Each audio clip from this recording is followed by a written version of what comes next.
is the first age that's paid much attention to the future, which is a little ironic because we may not have one. But there was another age that paid great attention to the future. That age was the age of the biblical prophets.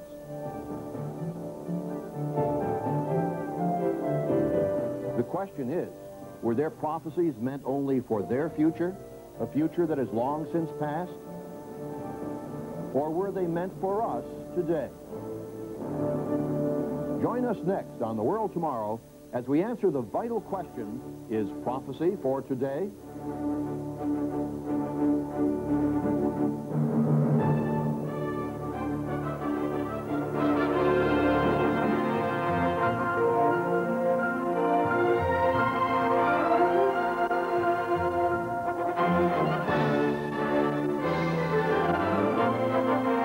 This week on The World Tomorrow, Richard Ames.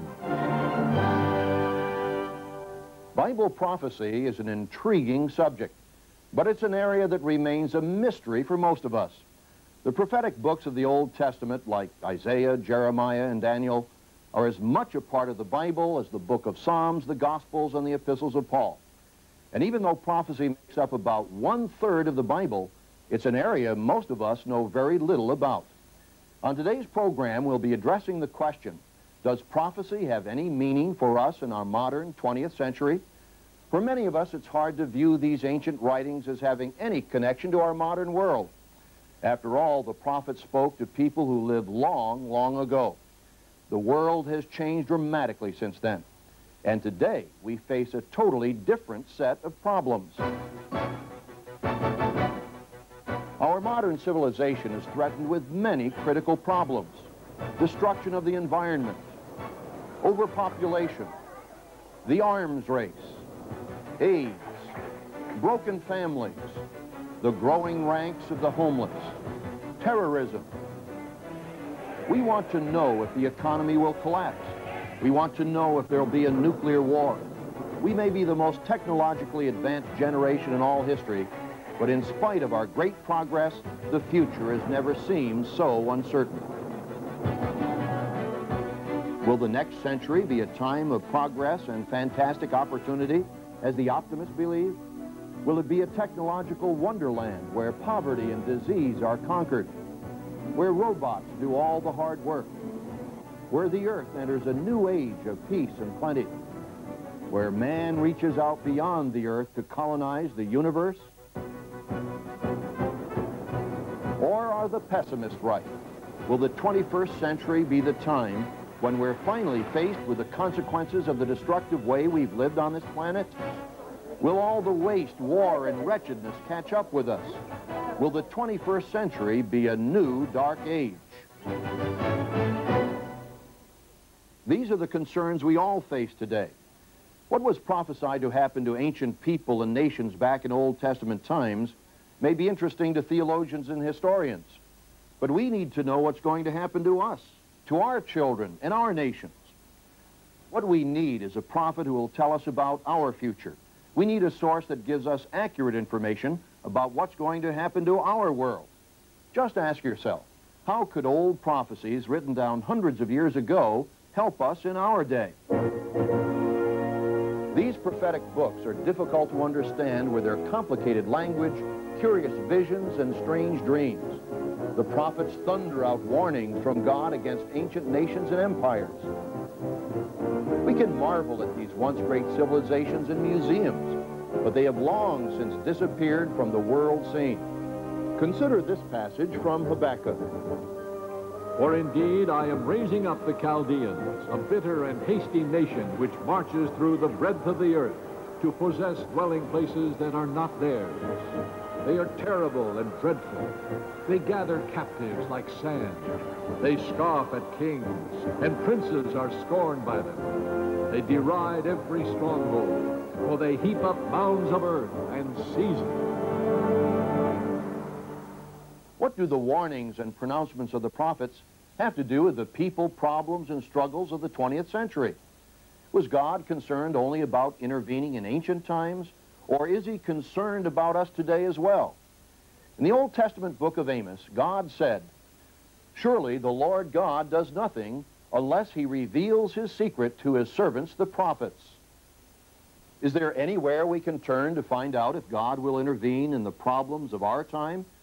If there were such a source in which we could read and understand what the future holds, surely we'd want to know about it. Well, the prophecies of the Bible are that source. That's why they've been preserved, so we can begin to understand the future of our time as it's really going to happen.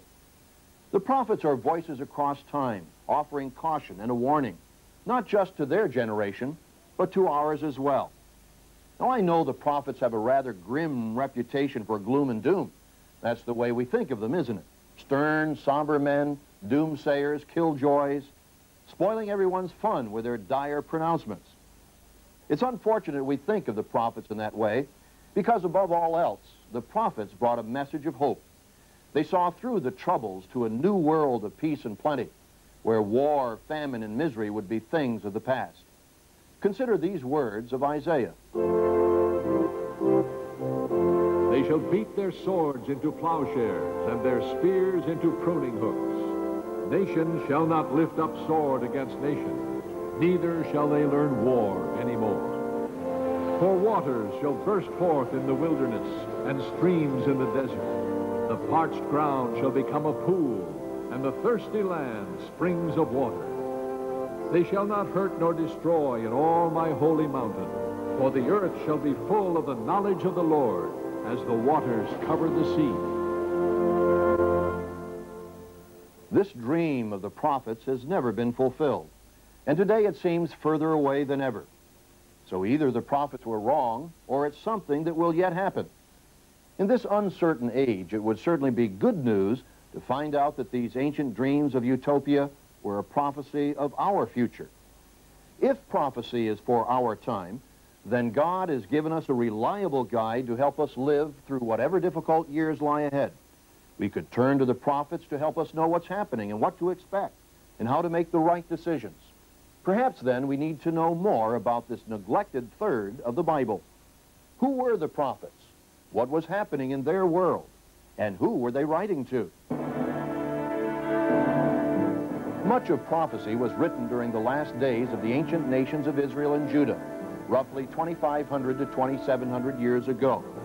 These two nations, comprising the people known as the children of Israel, were the descendants of the patriarch Abraham. God had chosen them for a very special role in world history. At Mount Sinai, he revealed to the children of Israel his law and made an agreement or covenant with them. If they would obey and be an example to the nations around them, they would receive great national blessings. But if they disobeyed and rejected the terms of this agreement with God, they could expect to be left to the mercy of their enemies. God fulfilled his part of the agreement. Through Moses, he brought them into the promised land. There he would have blessed them with prosperity and peace. However, over the period of the next few hundred years, the people failed to live up to their part, and so they paid the penalty. After the death of Solomon, the children of Israel became divided into two separate nations, Israel and Judah. But the Bible shows us that before God allowed the penalty to fall on these two nations, he sent them prophets with a warning. These men cried out to their people. They urged them to turn from their disobedient ways before it was too late. Their warnings fell on deaf ears.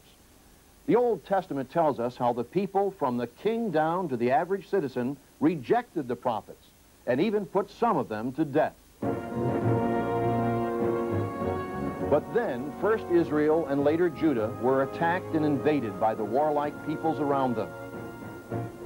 With the last words of the prophets ringing in their ears, their lands were overrun, and they were taken into exile and slavery.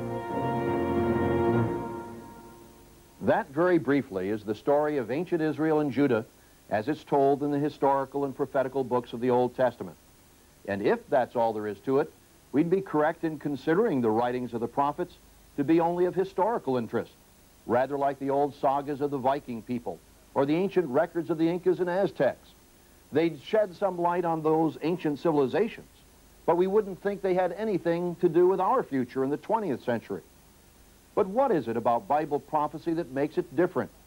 There's something about these ancient writings that set them apart from any other historical records.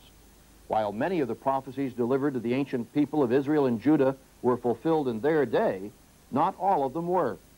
The prophets saw beyond the immediate time of trial and destruction to a time of future restoration of their people. The prophets foresaw a time when both the nations, Israel and Judah, would be joined together again in their own land. But that has never happened. Notice, for example, this verse from the prophet Hosea. Then the children of Judah and the children of Israel shall be gathered together and appoint for themselves one head. These prophecies were certainly not fulfilled by what happened in the days of the Old Testament, nor for that matter any time since. Now some may say there's a state of Israel today where a portion of the descendants of the people of Judah live. Yes, that's true, but it's a struggling country surrounded by enemies, having to cope with many social and economic problems. It's certainly not enjoying the utopian conditions forecast by the prophecies. And additionally, many of these prophecies show that the time of peace and prosperity will be for all the peoples of the earth, not just Israel and Judah. No one can say that we have a world like that today when over 80 million people have been killed through war in this century alone. So then, perhaps we should conclude that the prophets were simply wrong. They may have been right about the calamities that befell their own people in their time, but perhaps their dreams of a prosperous future were just wishful thinking. It wouldn't be the first time that well-meaning prophets have foreseen a glorious future only to be disappointed in its realization. But remember, many of the events prophesied to happen after the fall of Judah and Israel have come to pass. Not just a few isolated events, but major occurrences, like the rise and fall of great empires, predicted with astonishing accuracy and precision.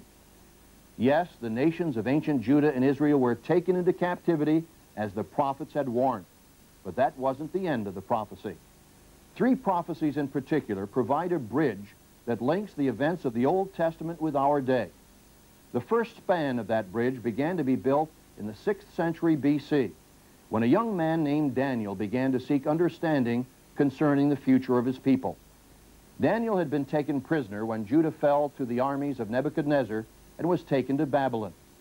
Even though he was a prisoner in a strange land, he didn't forget his loyalty and commitment to God.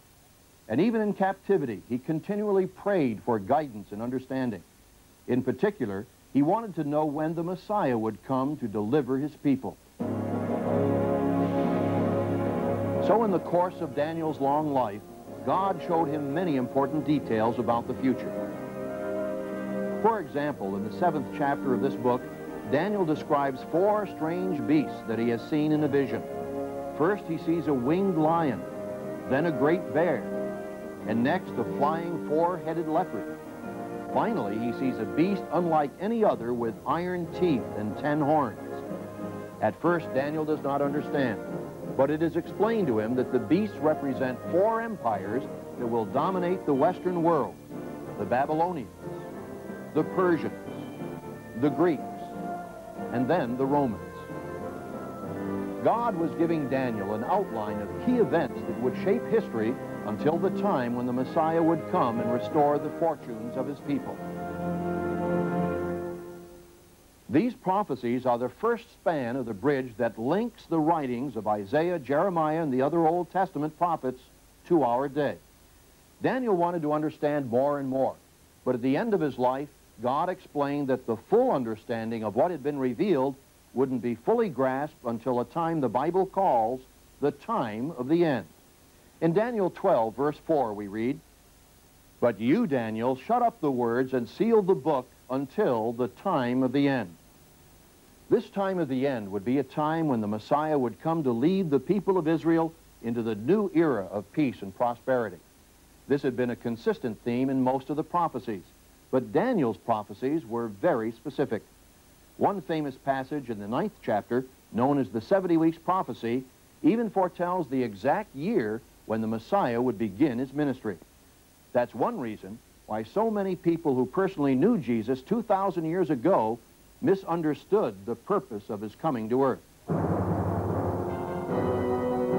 About 60 years before Jesus was born, the people of Judah had been conquered and occupied by the Roman Empire. Roman rule had brought many benefits. Jerusalem was rebuilt into a magnificent city, but the people of Judah resented their Roman rulers and were looking for a Messiah to lead them to freedom.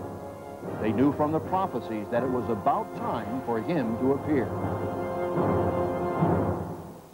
Through the circumstances of his birth, Jesus had come to the right place at the right time.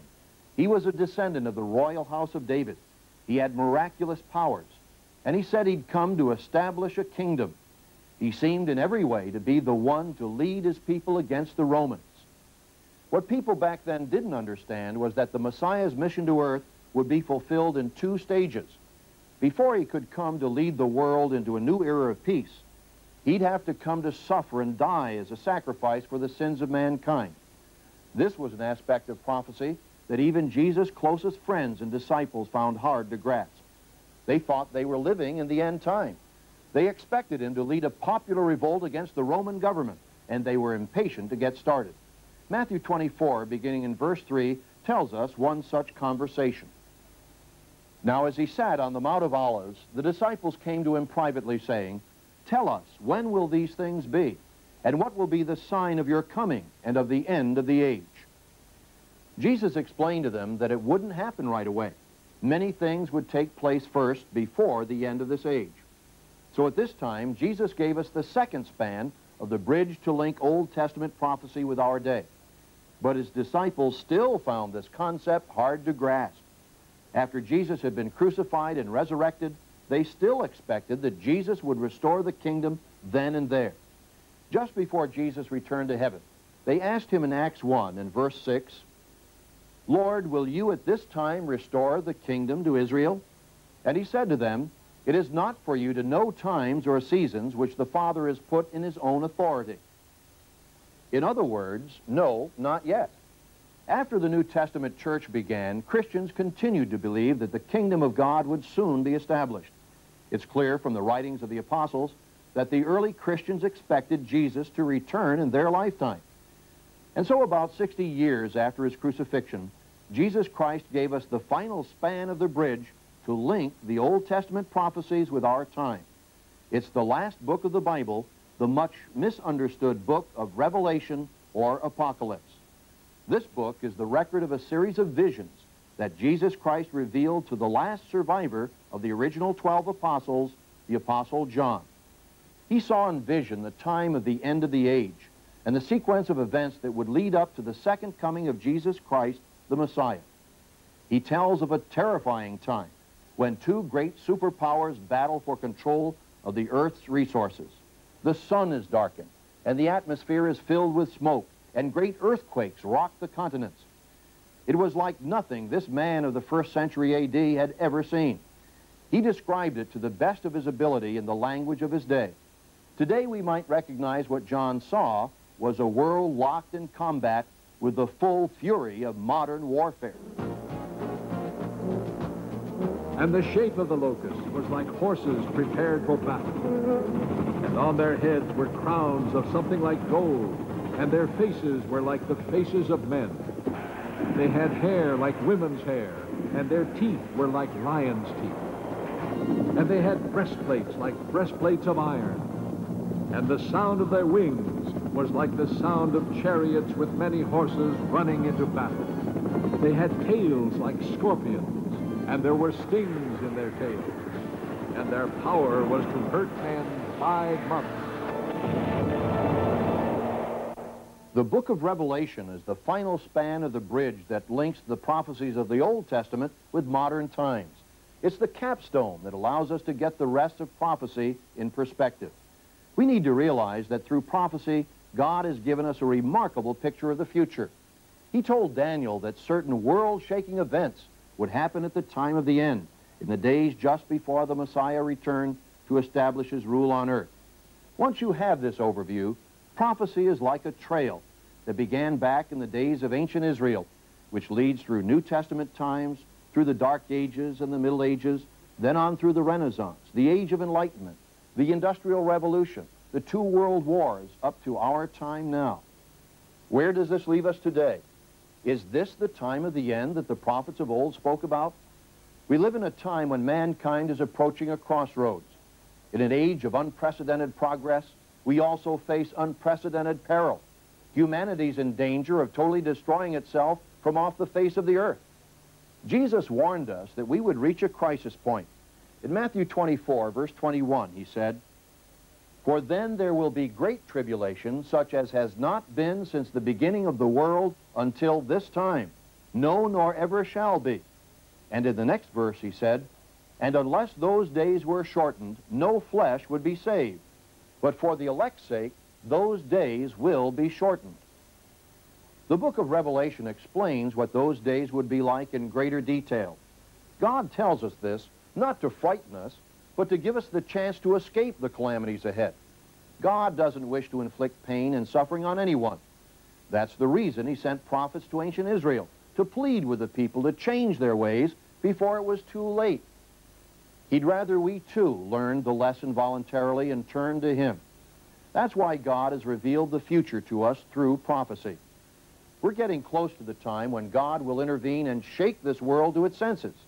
But as he said through the prophet Amos, "Surely the Lord God does nothing unless he reveals his secret to his servants, the prophets." So through the prophets, he has told us what to expect. That's why you need to understand prophecy. And it's not as difficult as you might think at first. That's why we want to offer you today's free literature, Introduction to Prophecy. Information on how to receive this informative booklet and the Plain Truth magazine will be given immediately following the conclusion of today's program. Next week on The World Tomorrow, David Hume will be discussing a topic which many of us are wondering about, Spiritism. Today, more and more people are becoming fascinated by the occult. Psychic readings are all the rage. Astrology is commonplace, and the New Age movement is mushrooming. But in addition to these seemingly harmless manifestations, why is it we're seeing increasingly in the news the dark side of the spirit world? Many of the most grisly murder stories, it seems, appear to be connected with Satanism. What or who is behind it all? Don't miss next week's program, Under Satan's Spell. We hope you'll join us next week at the same time. Thanks for being with us today. I'm Richard Ames for The World Tomorrow. The preceding program and all literature were produced and sponsored by the Worldwide Church of God.